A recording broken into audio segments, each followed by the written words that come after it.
production. That is what we call beef, or we have the dual-purpose breed that you can keep it either both for the meat and milk production as well. We have another fourth one that we are trying to bring out. It is not old in the market. We call it cross. We are trying to crossbreed. Maybe you can crossbreed a dairy animal with the dual purpose one, so that it can be able to adapt in areas that are not favorable for that dairy animal. I was talking about Friesian. Friesian is one of the best animals that we keep in our farms. It does well in cold areas, that is high potential areas. And the main purpose of this animal is to produce milk, and it does. It produces around 20 to 30 liters per day. The only problem that we have with it is the kind of butterfat content is a little bit low, and therefore kuna mahali hata ukitembea ukipikiwa chai unapata like maziwa iko chini kidogo.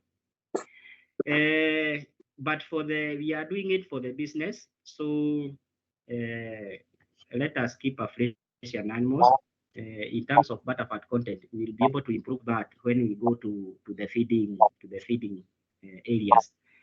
The animal number 2 that you can keep in your farm is Asha, and Asha is the brown animal with the white patches, and it produces around 15 to, it can also reach 30 on a good management, but this one is it does well in medium and high potential areas, and therefore you can be able to keep it to those medium areas in your ecological zones. In terms of butterfat content, iko hapo around 3.6 to 4%, so iko chini lakini sio chini sana. Then we have another animal that is also good to keep in your area, that is called Guernsey. And some people mistake Asha and Guernsey because even their color is almost the same. It has some brown and white patches. It also does well in medium areas, depending on your ecological zones. And in terms of butterfat content, it goes to 4 to 4.8%. It is also resistant to drought, and therefore making it to survive in many areas. However, their numbers are not much in the country, and therefore make it a little bit difficult for the breed maybe to improve. We have the last one, but not least, we have the Jersey. It does well in it is the coat color ni gray ama dark gray. Hii ndio inakuwaga na the best butterfat content. Hata ukikunywa chai yenye imepikwa na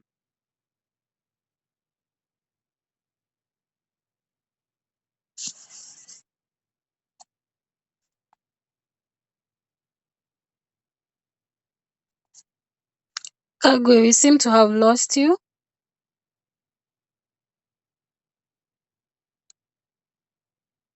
Eric, can you hear him? No, I can't. Hear Kagwe. As we wait for Kagwe to bounce back. Are you here with us, Kagwe? Yes, I can hear you. Proceed. Okay. We have a problem with your connection, probably. I don't know where the problem is, but sorry for the inconvenience. When we go to the genetics part of it, we have what we call traits of economic importance. When you go mating your your dairy cow, what do you look? Number one, we have to look at the production traits. That is, the animal itself is meant for milk production. So if you go to the breeding area now, you will go to look for the bulls that have high potentials in milk production. We also have fertility traits. As we all know, we need to understand that we need to have a calf each and every year so that we can keep on improving our daily herd. So when going to look for the genetics, we will look for the animals that have history of producing calf each and every year. We also have another trait that is called longevity. And longevity ni ile time yenye ng'ombe yako itakaa ikamuliwa. You'll find that some animals will reach peak within 5 years, others will reach peak within 7 years. So you have to look at a good cow that will stay in the milk industry for quite some long distance. We also have some other traits, though are not they are not for the milk industry, but they are used on improving the physical appearance of the dairy animal, such as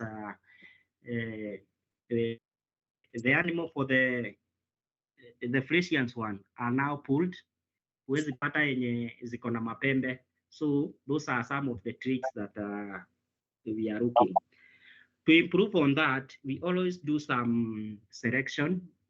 That is what we call selection criteria and upgrading.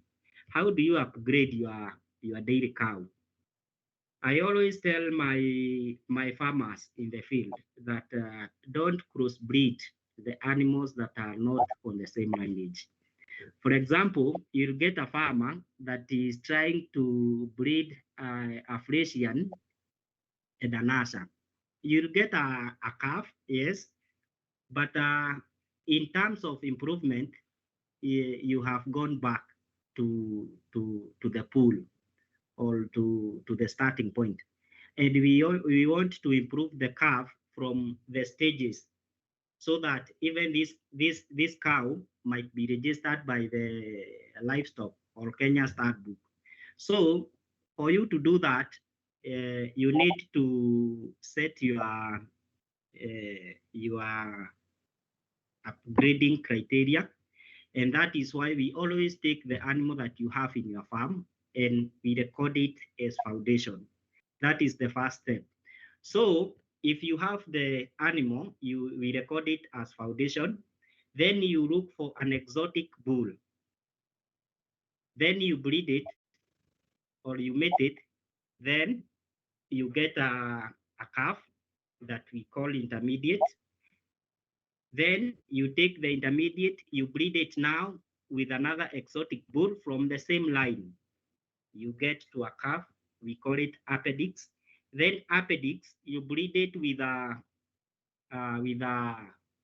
exotic bull, then you get a pedigree.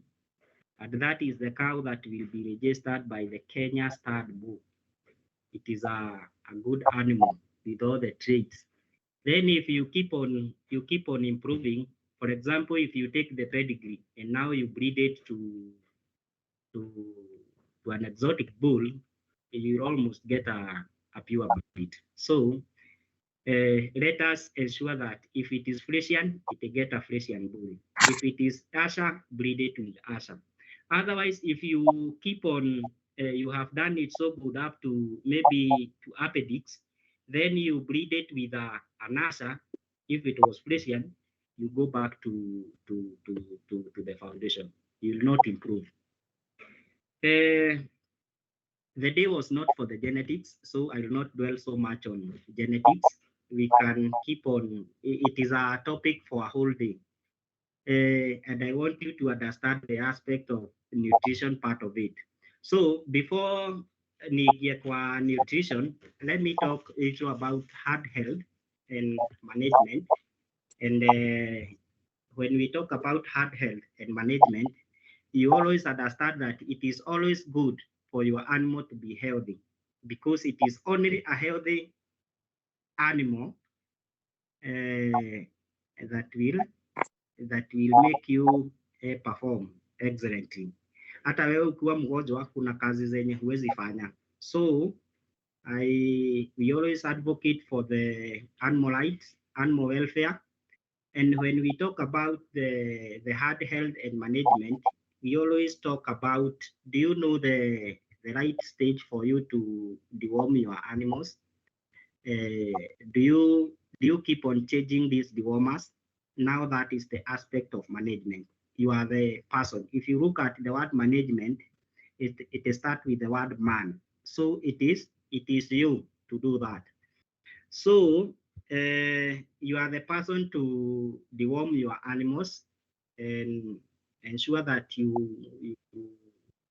deworm your animals well. We always know that some worms develop some resistance. So it is upon you, if you have used maybe Force 1 for this time, you can use Edocure for the next dose. River on deworming, we always have some pests, some not pests, but what we call helminthiasis, those parasites that are there in your area. Kuna zile magonjwa zenye zinaletwa na ticks, so it is upon you now to ensure that you have a footpath, and you also take your cows to the cattle dip so that unaondoa hizo magonjwa.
Have a wide range of feeds. That is we have silage. That is the best thing that you can give to your cows, especially for the milk production. We have fodder sorghum. We have napier grass, boma roots, bracharia grass, all those. If it is not enough, you can supplement it with the concentrate part of the energy. So for the concentrate, we need to give your cow maize germs, wheat bran, wheat porridge. Although wheat porridge sometimes is not recommended for the dairy farming because it has a lot of issues on the weight gain. We don't want these our dairy cows to gain a lot of weight. So sometimes we exclude that. But in times of dry seasons, we advocate it so that the animal will be able to have a balance of energy. We go to the protein. For the protein, this is where you include the desmodium in the napier grass. This is where you will include sweet potato vines in your feeds. You can also include some purple veg. You can also include some Rusan in your feeds. This is where now the milk is. If you cannot be able to give protein to your cows, then you will not be able to get some quality amount of milk. So for the protein, this is where you inject the milk now to the animal. So you need a lot of Rusan, you need a lot of sweet potato vines, you need and some of these things are really help to make your cows even for the retained placentas. If you feed your cows with sweet potato vines, it is so good. It will help you to avoid those retained placentas. If for the farm sources of raw materials are not enough, you can go to the concentrate part of it. That is where you get some sunflower, you get some lupin seeds, you can get cotton, soya, and the rest. Then for the vitamins and the minerals, this is where you get now the mineral link. Machumvi inakujia hapa. How many grams do you feed your cow per day? Sisi ni wale wa kijiko moja. Or we know the grams that we need for the maintenance and the milk production.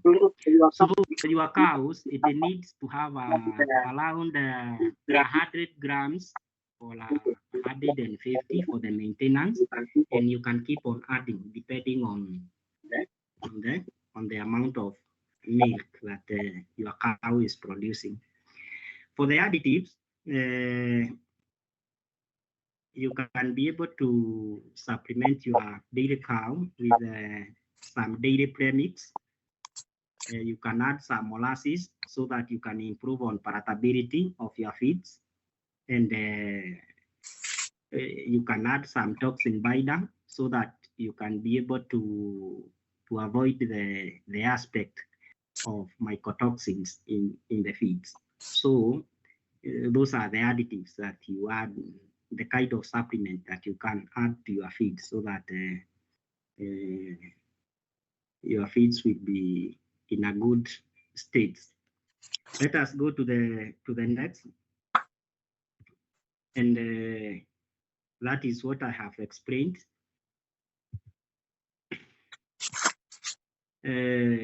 As you can see, those are the energy, what they do, maintenance, milk production, reproduction. I've talked about that one.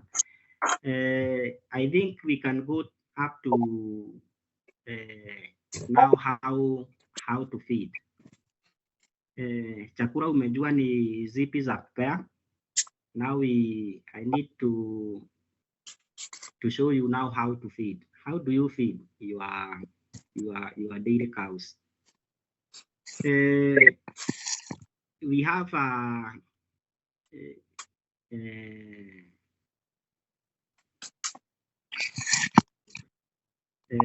yes, that is the slide that I want. The amount to be given to a dairy cow depend on various factors, such as the level of production. That is, animals should be given feed depending on the amount of milk that they produce. Hakuna haja you invest on feeding the cow that will give you 1 liter at the end of the day. Let us concentrate on feeding the animals that will give us the highest number of milk, and that one will lower your cost of production down, because the amount of returns, the amount of incomes that will come from that one will be a little bit higher. Number two is the physiological status of the animal. This is the stage in which the animal is.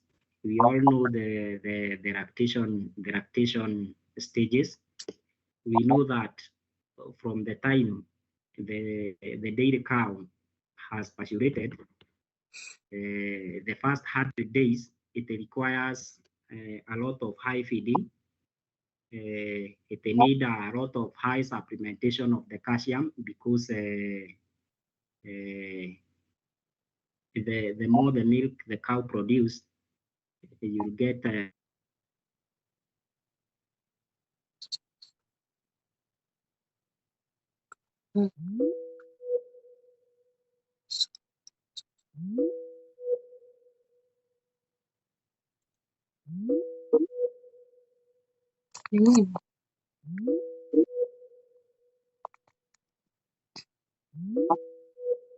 year before raining. About rain, we left that to God. So what will happen if umekaa mwaka moja bila kunyesha? Ng'ombe wako atakuwa na majani ya kutosha, atakuwa na chakula ya kutosha? Ask yourself that question. So multiply that by 365 and nikimultiply zangu hapa the animal that ilikula napier grass when it is fresh, it will take a lot compared to the animal that consumed on dry matter basis. So I'm advocating for us to feed our dairy cows on dry matter basis. Harvest. If you harvest fodder sorghum, ensure that you dry this fodder so that you remove of water that is in it. I'm not. Some people mistake dry matter and the dry feed. I'm not talking about the dry feed here. I would like the dry matter is when you harvest the crop at the right stage. For example, most of the right stage are the flowering stage. For example, if you have we always the flowering stage so that you can be able to attain the best line of life. You can be able to dry that and then you store it at your stores. One of the best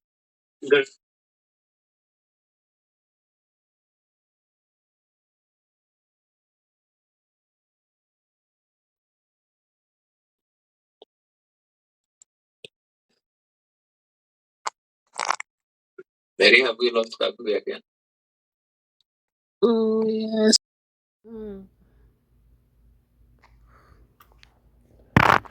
Yes. Mary, can you hear me? Yes, Mrengi. Oh, you are back. Proceed. Nimepotelea wapi? Hujakaa sana, endelea tu penye ulikuwa. I was talking about feeding your cow on dry matter basis, and if you do your projections, you'll find you will save so much if you engage having a store, drying the fodder that you have, and then giving it to your dairy cows. Now we go to the how do we let us go to the feeding